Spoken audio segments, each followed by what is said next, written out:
tidak akan terpenuhi ataupun jadi kacau. Nah, baru masuk nih sama algoritma pemrograman. Nah, pemrograman ini algoritmanya ya langkah-langkah yang disusun secara berurutan untuk menyelesaikan masalah khususnya pemrograman komputer. Nah, jadi masalah-masalah variabel-variabel komputer inilah akan diselesaikan dengan algoritma pemrograman. Nah, fungsinya apa? Fungsinya bisa mengatasi permasalahan rumit dalam program yang kemungkinan melibatkan perhitungan tingkat tinggi. Maksudnya apa? Contohnya di suatu perusahaan harus menghitung uang investasi dengan jumlah yang gede. Mana mungkin hitung manual. Makanya bisa menggunakan algoritma pemrograman untuk melakukan permasalahan ini. Nah, yang kedua, menyederhanakan program. Dari program yang besar menjadi program lebih sederhana, sehingga memudahkan kita untuk melakukan sesuatu permasalahan. Nah, yang ketiga, dapat digunakan secara berulang-ulang. Maksudnya gimana nih berulang-ulang? Jadi formula-formula yang tadi bisa digunakan secara berulang-ulang, jadi tidak usah ditulis manual terus. Jadi secara efisien dan tepat kita lakukan. Yang terakhir, sudah tertata dan tersusun rapi. Udah tertata dan tersusun rapi ini maksudnya gimana? Contohnya aja laman Excel, laman apapun lah itu sudah tersusun rapi. Supaya apa? Supaya kita mudah mencarinya. Kalau jika kita membuat kesalahan, akan mudah dideteksi. Nah, sekarang cara kerjanya. Cara kerjanya, algoritma ini ditulis dalam notasi bahasa pemrograman. Jadi, dinamain program. Program ini nih ditulis dengan bahasa pemrograman ya. Jadi baru bisa dilaksanakan, dibaca oleh komputer itu. Nah, jadi setelah itu program dimasukin ke dalam memori komputer. Nah, ini nih adalah mekanisme cara kerja komputer. Jadi ada beberapa komponen yang dalam melakukan mekanisme ini. Ada CPU, ada output device sama input device sama memori. Nah, jadi program ini masuk ke memori komputer. Habis itu dieksekusi lah. Habis itu setiap instruksi itu masuk ke CPU, lalu CPU mensinyakalnya lagi dengan instruksi tersebut. Nah, kalau instruksi itu butuhin data, jadi ngebaca dia dari input device. Input device ini contohnya apa? Ngebaca dari keyboard, dari ketikan kita, dari mouse, dari scanner, terus disimpan dalam memori, lalu dikirim lagi ke CPU untuk dioperasi. Jika operasinya ada outputnya atau informasinya, maka ada keluarannya lah, ada outputnya lah ke dalam memori itu. Nah, output tadi itu ke output device, contohnya tampillah di layar monitor seperti presentasi sekarang ini. Nah, contoh singkat dari algoritma pemrograman dari bahasa Python yang sederhana aja. Nah, langkah-langkah pemrograman ini cuma contohnya ya. Jadi ada pernyataan sama instruksi. Contohnya dari angka 1. Angka 1 sama dengan input. Nah, input masukkan angka pertama. Itu maksudnya adalah pernyataan untuk kita, untuk komputer melaksanakan instruksi. Nah, yang kedua itu input masukkan angka kedua. Jadi angka 1 angka pertama, angka 2 angka kedua. Nah, if, elif, sama else itu adalah bahasa pemrograman sama Python. Jadi setiap bahasa pemrograman tuh beda-beda ya. Nah, kalau if itu artinya jika angka 1 lebih angka 2 di print. Nah, maksud printnya apa? Maksud printnya adalah yang dilakukan oleh komputer ini. Jadi jika angka 1 lebih angka 2, jadi dicetaklah nilai terbesar, koma angka 1 tutup kurung. Nah, jika yang elif ini maksudnya jika berlawanan dengan if, maka lebih kecil. Else if berarti nilai terbesar, koma angka 2. Nah, jika elif angka 1 sama, tidak ada yang terbesar, di print lah, tidak ada angka yang terbesar. Kalau else ini maksudnya gimana? Else ini jika if sama if tidak ada yang besar, tidak apa, tidak ada yang besar ataupun yang sama angkanya, jadi tidak ada masukan. Jadi kerja komputer ini satu-satu gini aja, komputer akan langsung melakukan kerja ini secara berulang-ulang, jadi sesuai dengan program yang diinput dalam sini. Nah, jadi kesimpulannya, algoritma ini ada perhitungan, penalaran, proses-proses data, dan disajiin dalam banyak hal. Nah, algoritma ini jantung dari ilmu komputer, tapi bukan berarti algoritma harus selalu identik dengan komputer. Nah, itu aja, Pak.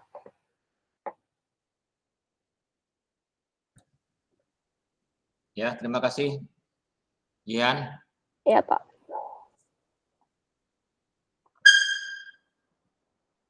Saya jelaskan lagi ya. Algoritma itu tadi si Jihan bilang otak dari pemrograman. Ya, sebelum kita merancang sebuah program, kita harus tahu dulu alur output yang akan kita buat. Contoh, kita berangkat ke sekolah mempunyai alur. Pertama, bangun tidur. Setelah bangun tidur, kita mandi, kemudian berpakaian, kemudian makan pagi, kemudian pakai sepatu, pakai kendaraan, kemudian sampai di sekolah. Nah, alur seperti itu bisa dibuatkan algoritmanya. Start dari bangun tidur.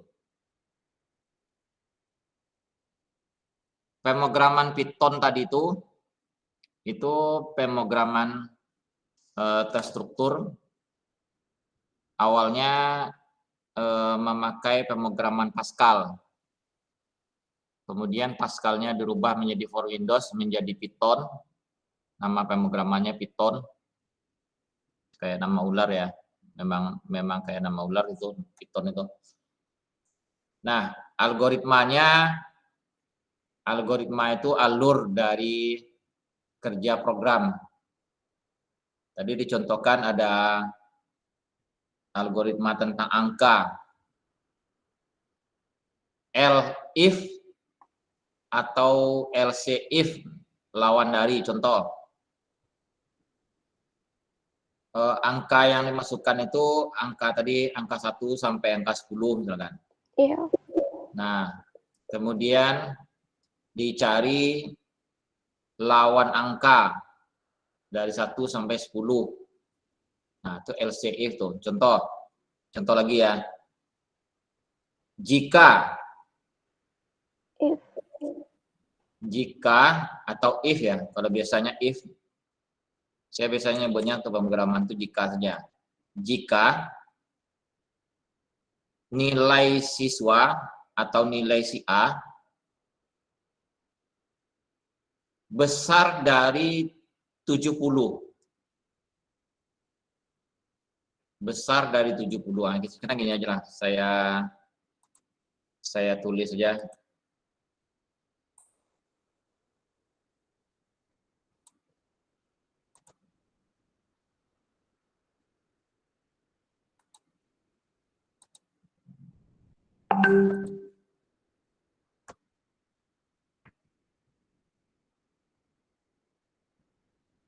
Ini terlihat nggak ya? Kelihatan nggak? Kelihatan, Pak. Saya share screen itu kelihatan tidak? Itu tadi. Kelihatan nggak tadi?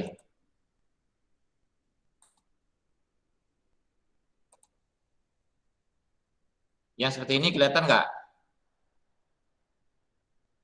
Halo? Kelihatan, Pak. Sebentar, saya kirim screenshotnya ke grup sebagai bukti ya. bagi tanda. Oke, contoh ya ini.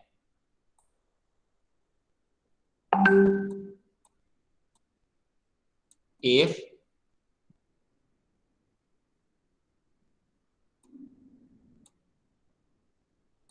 nilai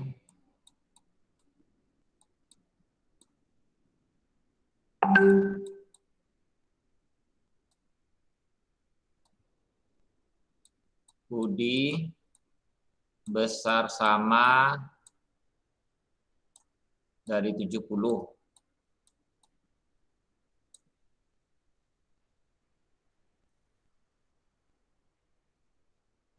Maka nilai Budi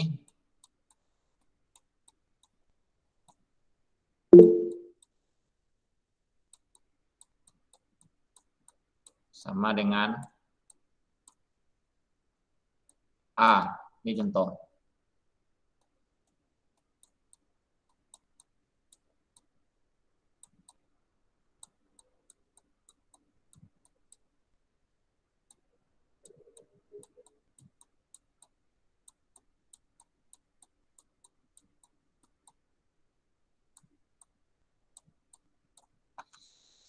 Kelihatan nggak gitu itu?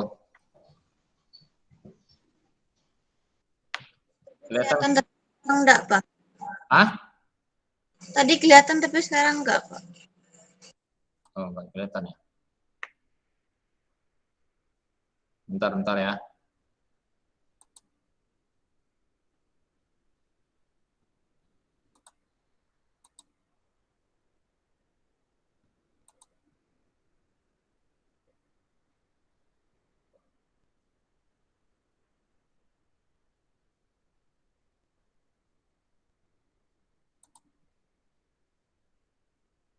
Ini kelihatan nggak? Belum, Pak.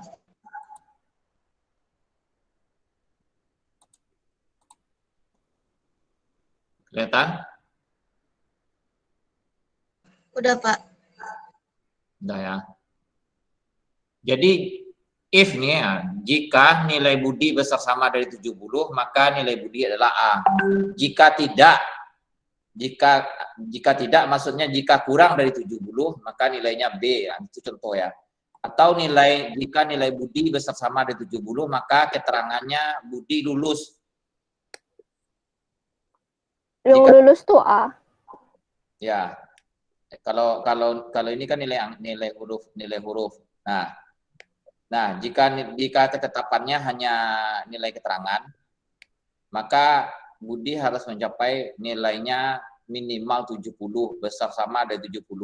Kalau 69 berarti Budi tidak lulus. Paham kira-kira? Paham, Pak. Nah, itu bagian dari algoritma. Ini contohnya. Nah, algoritma biasanya di setting dalam bentuk gambar. Disetting dalam bentuk gambar.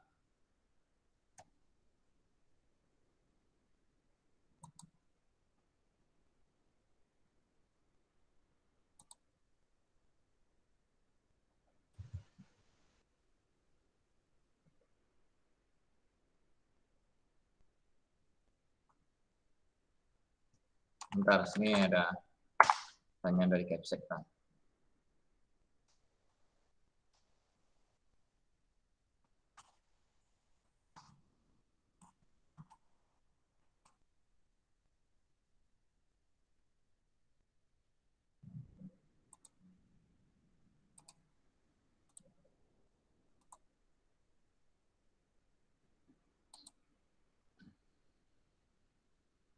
Jihan, anggotanya tadi siapa-siapa saja? Anggotanya tadi ada Jihan, ada Rido, Ilahi, Silvi. Enggak dibuatkan di situ tugas-tugasnya, tugas sama apanya? Oh, kalau mau dibikin lagi bisa Pak tugas-tugasnya. Ada tugas, apalagi ada tugas, kemudian perannya. Pembagian tugasnya kan Pak? Ya, ada dibuatkan. Belum Pak, cuman bisa diganti. Ya, bisa diganti ya. Oke. Kira-kira paham tentang algoritma? Terbayang aja dulu, minimal paham lah kira-kira, terbayang. Cara dasarnya udah ngerti.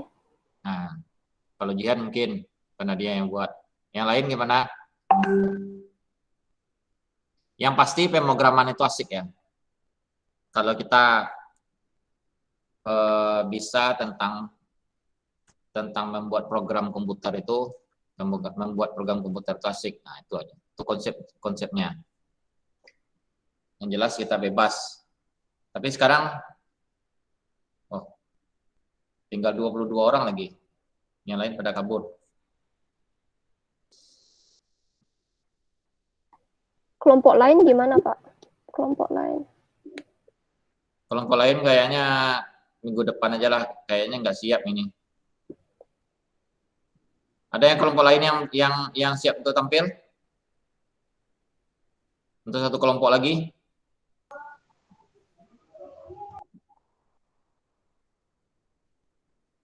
Untuk satu kelompok lagi? Kelompok 2, kelompok 3? Kelompok 3 ada ya? 2, Pak. Kelompok 2, Fajras ya. Fajras nih Fajras. Coba kelompok 2 tampil.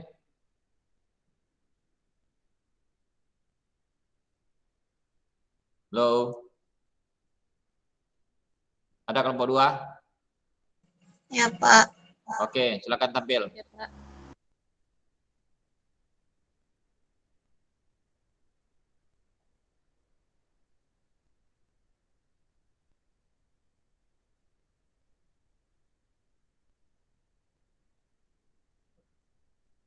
Bisa share screen-nya? Siapa yang mau tampil ini? Yang mau tampil? Saya screen-nya Miftahul Fikri, Pak. Siapa? Miftahul Fikri, Pak. Miftahul Fikri. Saya, Pak.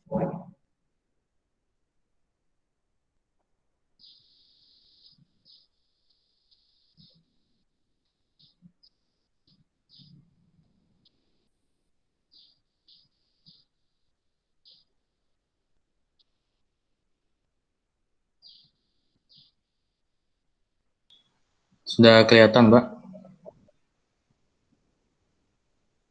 Bentar. Udah kelihatan? Udah. Oke.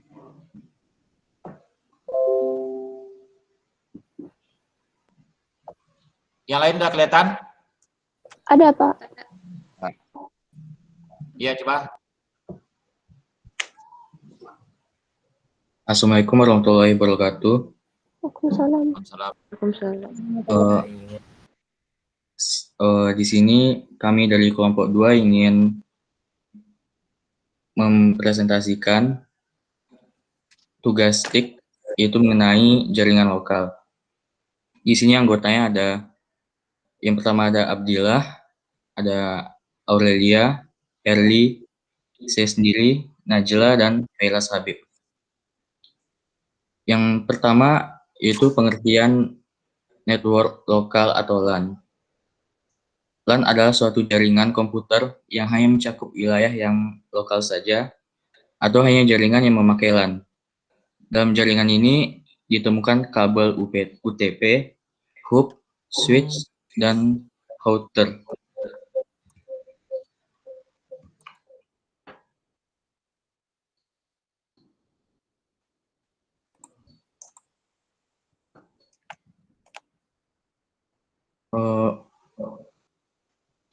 Kemudian karakteristik LAN, yang pertama tidak menggunakan jaringan telekomunikasi dari operator lain. Yang kedua, jaringan LAN biasanya digunakan untuk kepentingan pribadi. Yang ketiga, administrasi pada jaringan LAN dilakukan administrasi lokal. Yang keempat, di dalam jaringan LAN terdapat satu komputer yang hanya bertugas untuk mengatur sistem agar berjalan lancar. Fungsi lain LAN adalah satu menghubungkan dua komputer atau lebih, dua memindahkan file ke komputer lain, tiga sharing printer, empat setting, lima remote komputer.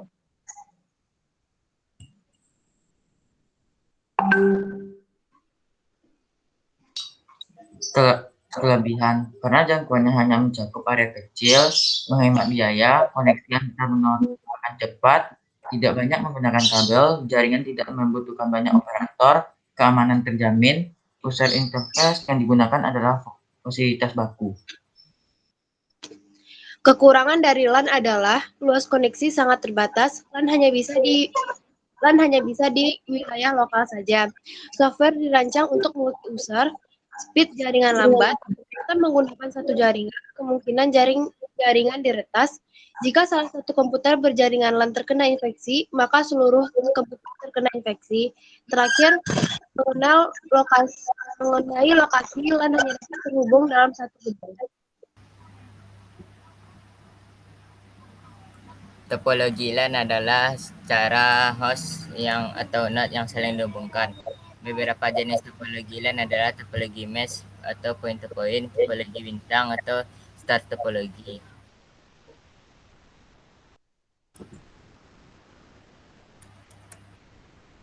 Topologi bus dan topologi pohon atau tree network. Peralatan dan perangkat lainnya yaitu kabel UPT, konektor, RJ45, tang crimping, kartu jaringan lain atau switch. Terima kasih. Assalamualaikum warahmatullahi wabarakatuh.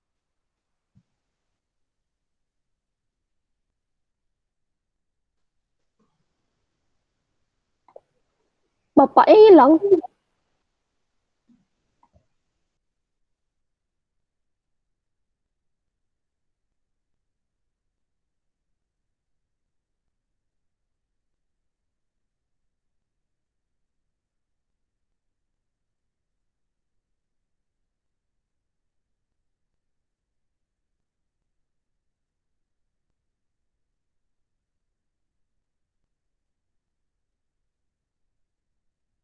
Suara Bapak nggak ada, Pak. Bapak mute, Pak.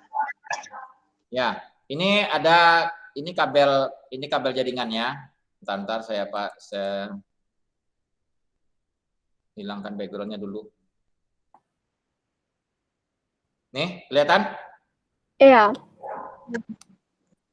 Ini kabel jaringannya.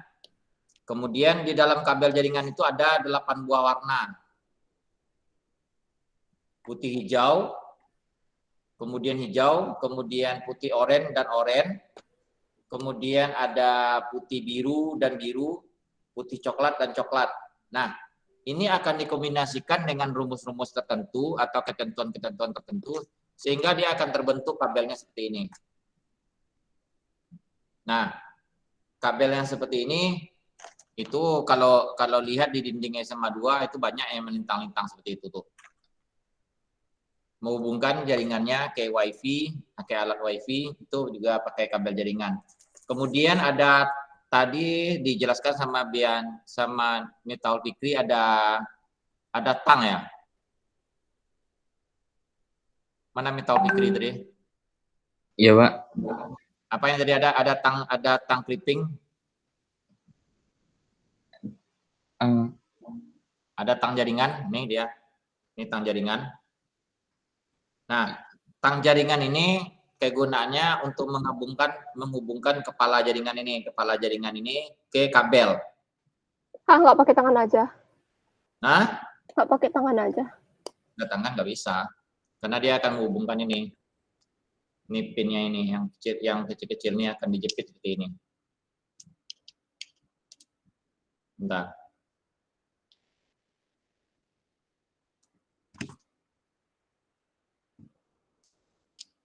Nah, ini dia. Ini dijepit seperti ini. Nah, itu kemudian ada RJ45 kepala jaringannya ini. Ini kepala jaringannya. Kelihatan?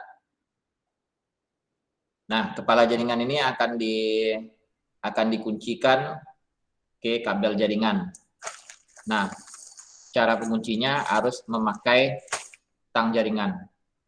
Kalau ada yang punya kabel telepon di rumah, ya kalau kabel telepon cuma dua warna atau dua kabel.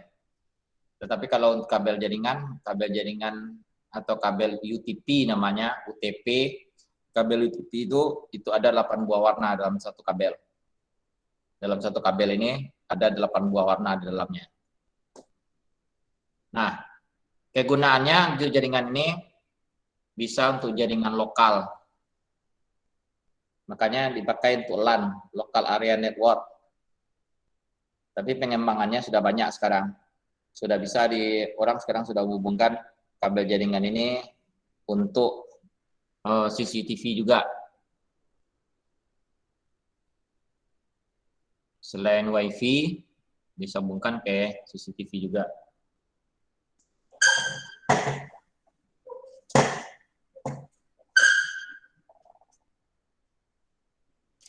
Ini WiFi, ini alat WiFi. Nah, ini disambungkan di sini. Itu kegunaan kabel LAN. Ini sambungkan ke modem. Kalau bagi yang punya modem, punya IndiHome di rumah, ini pasti ada. Ini pasti ada. Oke, ada pertanyaan sampai sini?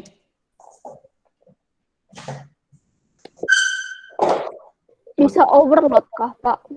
Apa? Bisa overload. Misalnya ada beberapa PC gitu ya, Pak, menggunakan LAN. Nah, jadi karena banyak PC-nya, Pak, jadi lambat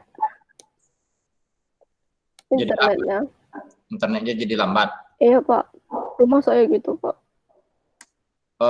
Kalau secara logika awalnya memang seperti itu. Makin banyak, dia kapasitasnya misalkan kita memakai bandwidth atau memakai kekuatannya 50 Mbps misalkan.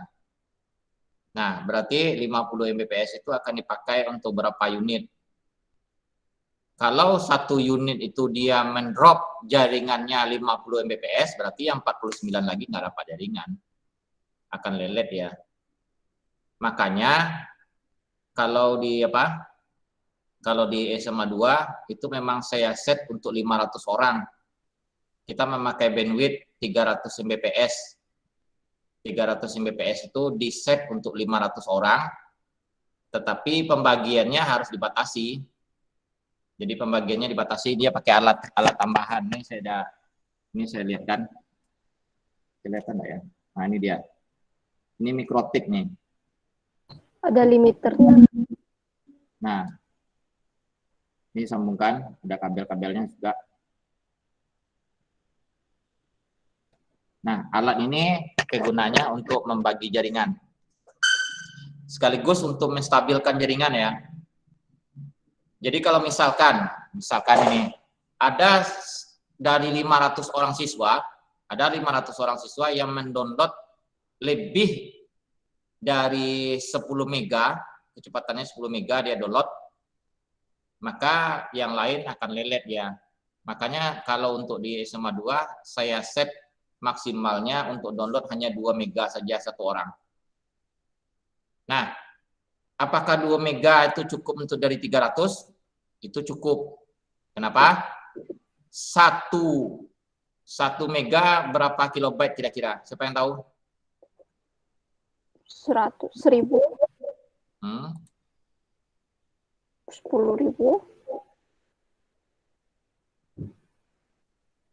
Ini kelihatan? Apa Pak? Belum Pak. Kelihatan?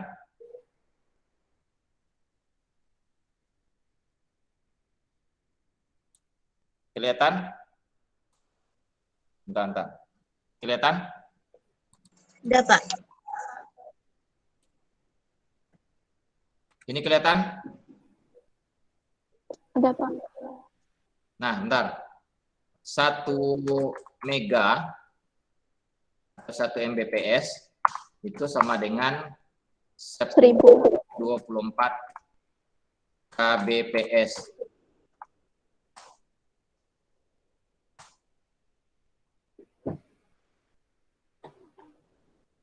Satu YouTube itu maksimal 76 kbps.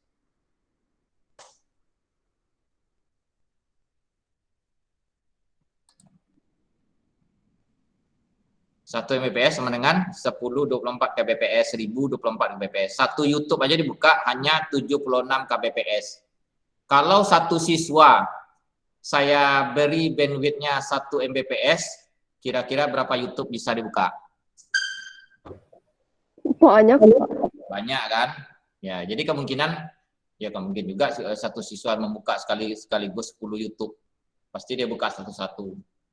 Berarti kemungkinan besar satu siswa itu hanya membuka atau menghabiskan bandwidth itu maksimal hanya 76 kbps. Karena yang kapasitas yang terbesar pasti YouTube. Kalau login online berapa kapasitasnya saya juga nggak tahu ini kalau login online. Saya juga kurang memperhatikan. Tapi alhamdulillah sampai sekarang belum ada keluhan sampai di sini masalah gangguan jaringan atau cepat atau lambatnya. Sampai sekarang masih aman karena pemakaiannya standar, masih aman. Kadang siswa memakainya pakai handphone. Kalau sudah pakai laptop mungkin agak berat. Oke. Ada pertanyaan? Enggak. Jihan dulu sekolahnya di mana ini? SMP? 39, SMP 39. Hah? SMP 39. SMP 39.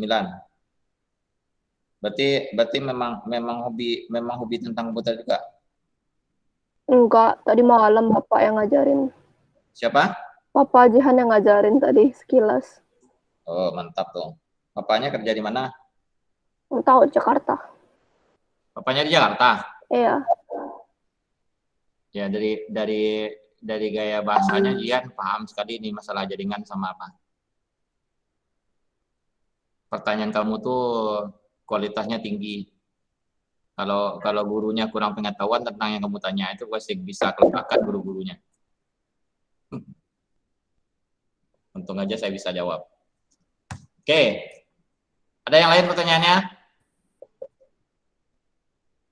Halo? Ada yang lain? Oke, saya rasa saya cukupkan demikian, sudah lewatlah waktunya. Terima kasih atas perhatiannya. Yang dua kelompok tadi tolong dikirim slide-nya ke grup. Terima kasih atas perhatiannya. Mohon maaf atas segala kekurangan. Assalamualaikum warahmatullahi wabarakatuh. Waalaikumsalam warahmatullahi wabarakatuh. Warahmatullahi wabarakatuh.